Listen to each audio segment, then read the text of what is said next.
What's up everybody, Matt Maran here for another car review. This is of course the 1991 GMC Syclone. Huge thanks to Ian S10 guy on Instagram for providing me with his very mint Syclone here to review for you guys today. So about the Syclone, well, it's a 1 year only model here. They only made 2,995 of these. But these things really made an impact in their very short life here. It was so unique for the time. I mean, there's other sport trucks back at this time, you know, in the early 90s and late 80s and stuff, but this one actually had the performance to match the mean looks, and the looks are sinister. I'll get more to the performance in a minute here, but right up front there, it's just, this whole vehicle has been really painstakingly restored as well, and so really looks sharp. Now everything isn't 100% perfectly correct, but it is very, very close with a few cool custom touches. So right up front, I love the little additional intercooler scoop you have there in the lower part of the front bumper. It looks very cool. And then you also have the headlights here, which are a slightly newer version of the same shape as they were before. But even down here at the sides, you have these C4 Grand Sport wheels, which is a very period correct upgrade. But you know, we do have an 17-inch wheel here versus a 16 you usually would have. And these tires are a lot grippier and wider than you had on a stock one as well. So we'll have better traction for sure, but just a very cool look. The whole vehicle is also lowered about 3 inches thanks to coilover setup here in the front, some lowering blocks there in the rear, and just gives it a really even a better stance than they even had from the factory. And otherwise, you know, I love the ground effects kit. You know, you have a little bit of a wide body setup. You know, these days that's very popular with Dodge and stuff with wide body Challengers, but back then, I mean, this is almost 30 years ago, GM was doing it here, and I think it really has aged well and looks just as cool now as it did nearly 30 years ago. I also just love the graphics, you know, the Syclone there on the sides, and going out towards the back, it's also very cool. I mean, they really, you know, made it like a custom truck where you don't really have any kind of bumper protruding out there. It's very sleek and just very clean looking. This one also has a different exhaust setup, so you don't have any kind of exhaust tips poking out or anything, just a very sleek look. And it still does function as a truck too. You know, you have an actual truck bed back there, but it's a very limited amount of capacity. You can only have about 500 pounds worth of stuff there in the bed. You can't do a whole lot of towing. So it wasn't very good as a truck. Obviously, you didn't have any much ground clearance like you would on a normal S10 of the time. But it was all about just destroying the competition. I mean, this thing was actually faster than the comparable Corvette at the time, but they kind of underrated the horsepower and stuff to make it seem slower, but it actually was faster. And there's even a famous Car and Driver article where this actually beat a Ferrari 348, and so that's the type of speed we were talking about. A little GMC truck here that was faster than a Ferrari of its time. I mean, mind-blowing stuff. You think about if they had that same accomplishment today, I mean, that would be truly insane. And so for 1991, this thing really made waves, and it's just such a cool piece of history and still just a cool truck today. Right, so the interior in the Syclone, well, you know, obviously this is just a two-door truck here, no back seats or anything, so it's a pretty simple interior. First off, we have these Syclone seats, which are unique here to the Syclone, and back whenever they were new, they actually had an inflatable lumbar support, which is very cool. This one doesn't have that anymore. It's kind of been lost in the mix here over the various owners this car has. This one has 91,000 miles, by the way, but has been restored for much of the interior here, so it is very close to what would be like new, actually, which is awesome. But anyway, these seats have great support. You know, they're kind of this cloth velour type material, but that means they actually are very grippy and have great bolstering too for, again, a truck from the early 90s. I mean, this is more bolstering than you usually get. I mean, they had like flat benches in a lot of trucks still, so this is great, and comfortable seats too. Next, the steering wheel. Now, the steering wheel here is not factory. This is a custom wheel that does have a little GMC horn button here that's custom, but it's a very cool wheel. I love the metal on it here, and fits with the theme of this truck, so I really like that. Coming over to the gauges here, so we have the factory gauges first we'll talk about, which are you know, cool that you have now 120 mile per hour speedometer, because just a few years earlier you're still dealing with an 85 mile per hour speedometer since that was federally mandated. So that's gone. You have a very exciting tachometer there, which has a little bit of an earlier red line, so these motors don't rev very high, but you do have you know, all the nice instrumentation there. You also have a boost gauge, which is cool that they offer that from the factory, but the owner says that they're wildly inaccurate, and it's basically just a throttle position gauge because it's not a true boost gauge as far as, you know, what it shows most of the time. So he has an aftermarket boost gauge here, so you'll see that.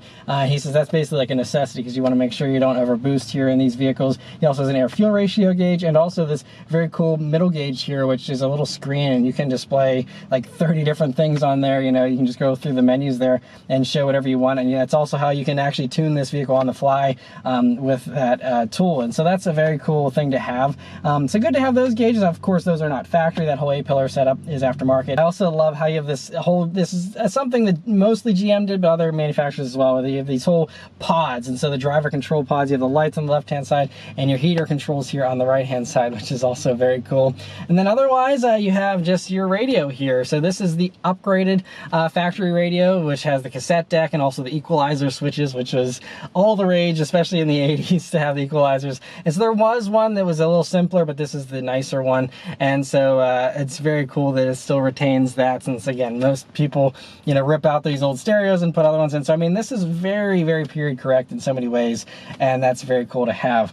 Otherwise, you know, as far as practicality goes, obviously no one's really worried about that a whole lot in a truck like this, but you do have a little pocket here in the door, which is actually decent considering a lot of vehicles didn't have door pockets even back then. In the center here, you have this whole long tray, which is a great idea. I applaud GM for trying. It has a little bit of a lip, but the owner says that you put anything in there and accelerate and it just comes right out basically. So unfortunately that's better in theory than it is in practice, but nice to have nonetheless. You do have 2 cup holders, which is also a nice inclusion, since that was still something that was fairly newer, you know, in the early 90s here. That wasn't a given all the time. And then coming back, you have the center armrest, which is pretty low, but it actually has some nice padding to it, even by modern standards. That feels pretty nice. And anyway, you open that up and it's a good amount of space in there. I mean, way more than you often got with most other vehicles back then. And you have all the space you want for as many cassette tapes as you want to store in there. So that's great.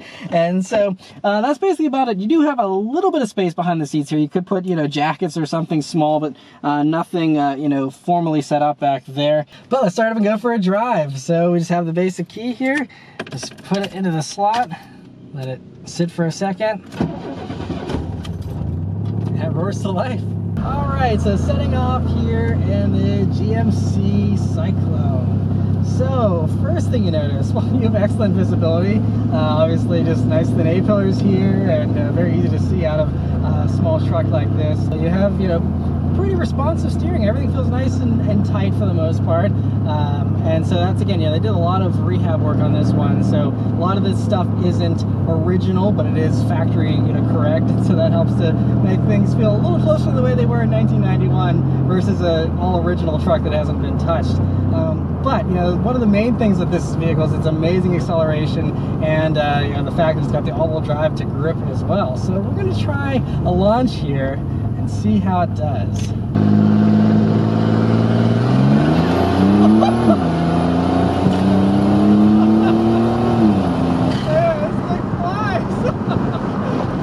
Yeah, baby. So yeah, the Syclone here runs a 4.3 liter V6 engine, multi-port fuel injection with the turbo. It's a Mitsubishi turbo on it, and so it does 280 horsepower from the factory is what's rated at, 360 pound-feet of torque. And factory motor peak actually back in the day got a 5.4 seconds 0 to 60, but you can get well into the lower fives here on these now that this has the better grip. And so that is really impressive. And then you have this all-wheel drive system with a torque split of 35 in the front, 65 in the rear. So that really helps to you know, put that power to the ground very, very well. And you also do have a pretty good amount of just traction, because this vehicle isn't as light as it looks. These are factory around 3,600 pounds. Now this one has some stuff done to it to make it a little lighter weight. So this one's probably maybe a couple hundred pounds lighter.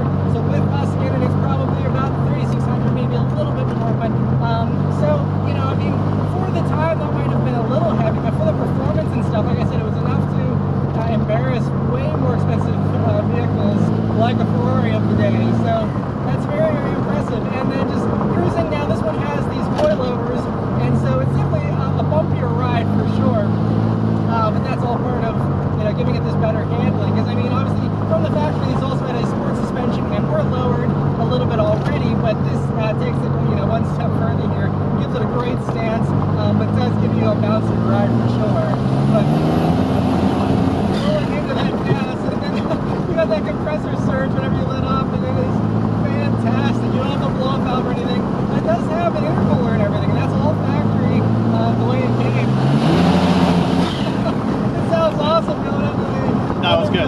was good. Yeah, by the way, guys, I have Ian right along with me. He's the owner of this truck who's painstakingly, taking care of this and been doing a lot of work himself and his buddies. I'll get more to that a little bit later on. But this truck is in marvelous shape, and it really is impressive. And it's a great thing to drive. I mean, he doesn't daily drive this or anything, but this is, a really fun thing to take out and enjoy. It's just, listen to that! It's just insane. Love it. Oh man. But now we're on a back road here. We can kind of test out the handling a little bit. One thing that's also upgraded here are the brakes. So we have these bare drilled and slotted disc brakes, and so they're actually the replacement brakes for a C4 Corvette. So again, we have some slightly upgraded brakes, but again, kind of period correct. But the amazing thing here about the Syclones were that they were the first truck in the world to have anti-lock brakes. You still have drum brakes in the back, but you had the anti-lock brakes there, so that's a very cool feature that this one doesn't have anymore. But there's a good reason for that, and that is that the owner told me that they do tend to just lock up randomly. You don't know when or why. It just happens, and it can actually just wreck you. So that's why. And it's a heavy part as well. So you ripped out the ABS module, and so now it's lighter, and you don't have to worry about having your brakes try to kill you. So that's good. Yeah. Functional brakes. Wow. But yeah, so now we got those upgraded brakes. We have these coilovers here. I will say the steering is a little looser than when you get in a modern car, but again, for a vehicle of this time, totally appropriate. But it handles the road very well. It really does, feel hunkered down and wants to grab it. It feels like it has a pretty low center of gravity, unlike most trucks where you kind of feel like you're swaying all over and it's kind of top heavy. This has none of that, and so it feels pretty planted. Now, we don't have a ton of really intense corners. We're not doing any kind of autocrossing or anything like that, but the owner of this actually does autocross this, and it does well. So, this whole truck just defies every truck stereotype, even a sport truck stereotype. Because you think of even the newer sport trucks like the F-150 Lightnings or the SRT-10 Rams, and even those trucks you wouldn't want to really autocross. So this was kind of, even for its time, really groundbreaking, and still even to this day is something that really hasn't been matched, I don't think. Everyone these days is obsessed with going off-roading in their trucks, and no one really focuses on the sport truck thing anymore, which I think is kind of a shame, because I think that it's a really cool idea, and it's a lot of fun in its own way. And we're going to do a rolling acceleration here now. Ooh, yeah, this thing, I love the sounds. It's just so theatrical, and it hauls really. I mean, that 5.4 second number sounds low to me. This feels like a maybe 5 second flat 0 to 60, maybe even a little quicker with that launch, just because it's really, really sharp. And I mean, from Motor Week's testing back again in 1991, there's on a very hot day did a 14.1 second quarter mile, but Ian here has actually already done a 13.6, and with very minor adjustments, you can probably even get well lower than that. Well, that was when I was running only 13 degrees of timing. Now that I have the tune finally dialed in, we got a little bit more boost. I'm aiming for 12s. It should be a 12-second truck now. And one of my friends who had a Syclone back in the day, when they were newer, he was like the second owner of it. Yeah. He raced his truck, and all it had was an old ATR chip and a cold air intake, and he ran a 12.9. It's all about the launch. If you don't launch these, do the hardcore boost launch, you're not going to get that 0 to 60 time. Yeah. But if you stand on the brakes, you build that boost, you can build the boost all the way up to 15 pounds of boost, and you launch it, you'll get under 5 seconds 0 to 60. Yeah, and awesome. We're talking about stock S10 cams, stock S10 heads. When you put a good cam and good heads and a bigger, even just a little bit bigger turbo with a little bit more boost, there's guys in the high 11s. Nice. And actually, off the top of my head, I know the record stock block Typhoon is a 10.2 second quarter mile. Yeah, for those wondering, so you see the engine shots there, and it looks a little different. So he did clean up the engine bay. He relocated the battery to the back there, as well as, like I said, pulled out the ABS module, pulled out the cruise control module, and then also the ducting for the turbo has been removed, because apparently that can get brittle and break and get sucked into the turbo and ruin your turbo. So he just has it running open there on the front of the turbo. no piping, but it sounds great. It works, no issue. He actually has a friend who drove a Typhoon with the same setup through the winter and stuff, no issues. So turbo seems to be safe there. So you know, it makes for a really nice and attractive engine bay there, and it's nicely, you know, painted up and great for showing and stuff. And I mean, just even cruising around town here, this is a very nice cruising vehicle. You know, like I said, the brakes have a nice firm feel to them. The throttle response is pretty 90s GM, but it's not dead. You know, I think there's honestly, I've experienced newer cars with more dead travel, so I don't think it's bad in that regard. And I mean, everything, like I said, feels fairly sporty. I mean, not only for its time, but even by modern standards. Aside from the slightly looser steering, you know, this is still drives just as well as any modern car, which is also kind of a testament to how well they kind of went through this vehicle even back then. The last thing to really mention here about the Cyclones is that they actually run the same transmission as the Corvette as well. So it's a 700R4 4-speed automatic, and so that gives it a nice firm 1-2 shift, and then otherwise, you know, it's a nice smooth transmission. I mean, these things they run a ton of stuff, and it's really kind of a go-to transmission for a lot of people, and it, you know, works really great in here. But it's really impressive just how this truck even came to be, because it looks super clean and mint, but it wasn't always that way. And so I kind of want Ian here to give a little bit of his story on this truck, because it's really pretty awesome. Yeah, thank you. So I've actually only had this truck for about three and a half years now. So I bought it, and the one great thing it was completely rust free. Not a spot of rust, clean Southern truck. Everything else has been touched and replaced just to make it a good driving truck. Yeah. And, you know, and little upgrades here and there instead of just replacing with stock. You know, ooh, let's do the 60-pound injectors. Ooh, let's do the turbo tweak chip. Ooh, instead of just a stock front diff, let's put one with like a drain plug and freshly rebuilt. Yeah. So it's been the last 3 years, like almost every weekend I've been working on it, wrenching on it, doing something, enjoying it, driving it. I'm just all about it. But one thing I really have to shout out about is, so last year in, crap, I can't even remember, November, December, actually, yeah, just after Christmas last year, I was diagnosed with stage 3 lymphoma. And it was rough. That was a really rough period of my life, and all my friends were there to support me. As bad as the situation I was in, you know, my friends and family were really there to support me. And while I was in the hospital getting chemo treatments, my friends, unbeknownst to me, I did not know, I had no idea, took my truck, stripped it down to metal, all new paint, skim coated, they put new carpet in it, new heater core, fixed all the little things that me personally didn't care about so much. I like going fast. If it doesn't make it fast, I don't really care about it. Yeah. But they put in the fog lights, the carpet, they fixed, you know, little electrical gremlins, you know, and so I had no idea about it, and they unveiled it to me at the Piston Power Show in Cleveland. I had doctors, I was completely immune compromised. I wasn't really not supposed to be out in public whatsoever. And we were touring the show in a golf cart just because I could barely walk, really. And we were like 20 feet away from my truck, still didn't know it. And my buddy Johnny, who did all the paint and made all this happen, he's like, hey, look over there, look at that truck. Instantly I knew it was my truck, still didn't know that anything was done. So I instantly just broke down into tears, you know, like, oh my God, I finally have my truck into the show I've been going to since I was a kid. That's, you know, goals. Then I'm looking at it, and I see the fog lights. Those fell out when I was doing the brake test when I first got the truck, and I never replaced them. So I'm like, it's got fog lights back in it, that's strange. And then they laid it on me that they did the full restoration, all new paint, carpet, interior, fixed the little things, and I was just completely blown away. I gotta thank Johnny at DF Customs, all my friends in the S10 community, hardcore S10 on Facebook. And then my job, I work at a speed shop called Cranks, and they've been letting me work on it. Watts work, they just did the full 3-inch exhaust all the way back.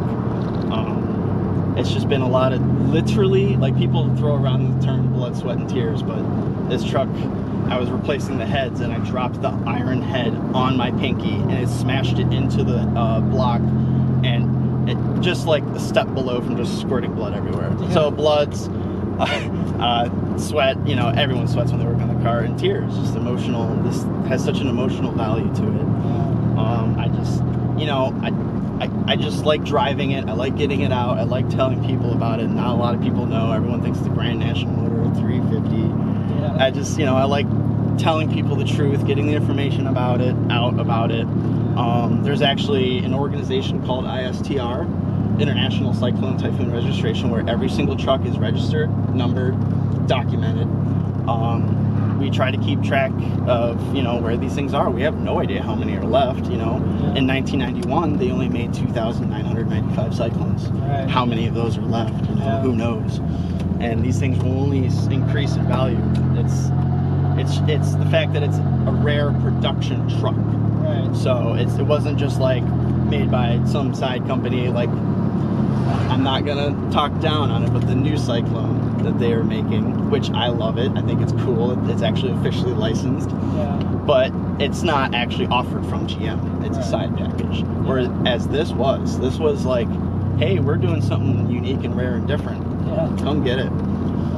It was awesome. No one did? GM, they were just up for experimenting and trying all these crazy different things like the Grand National and like this, and even if they didn't sell a ton of them, they did it. And I mean, that takes guts, you know, instead of just chasing the dollars like they do. I mean, every company does these days. It's like, let's make a zillion SUVs because they sell, and it's like, yeah, this didn't sell a ton, but it was still awesome. And I think that is something that's kind of lost these days. You got to have something unique that brings you to the brand. Right. And this, like, was the Halo model. Way over unique, you know. Yeah. It wasn't really advertised that well, though. Yeah. That's part of the reason why. GM sports but in 1991, you had commercials on TV.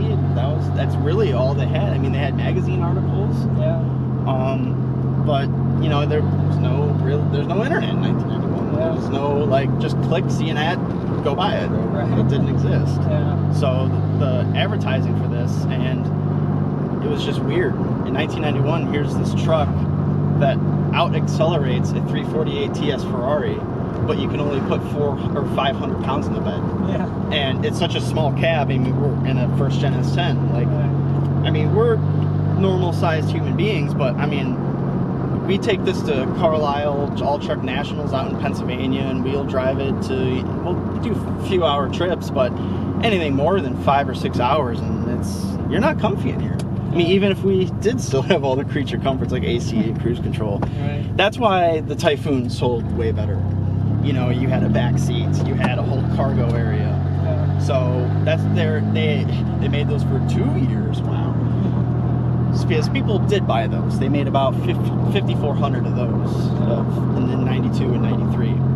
But yeah, so anyway, let me know your thoughts on the Cyclone here in the comments below. Huge thanks once again to Ian and all of his friends for helping him get to this fantastic truck. I mean, it's just really well built. It's so awesome that you're keeping the legacy alive of the Cyclone here. I think it's definitely a story worth telling, and a very underrated vehicle that, I mean, most people probably don't even know about. That's kind of why I wanted to film this too, is because, you know, this is something that, you know, how many other reviews you see of a Cyclone and how much limelight does this get? Hardly any. And I think it's kind of a bummer because these things are fantastic. And so yeah, anyway, thank you guys for watching this, and I'll see you guys in the next one. Take care.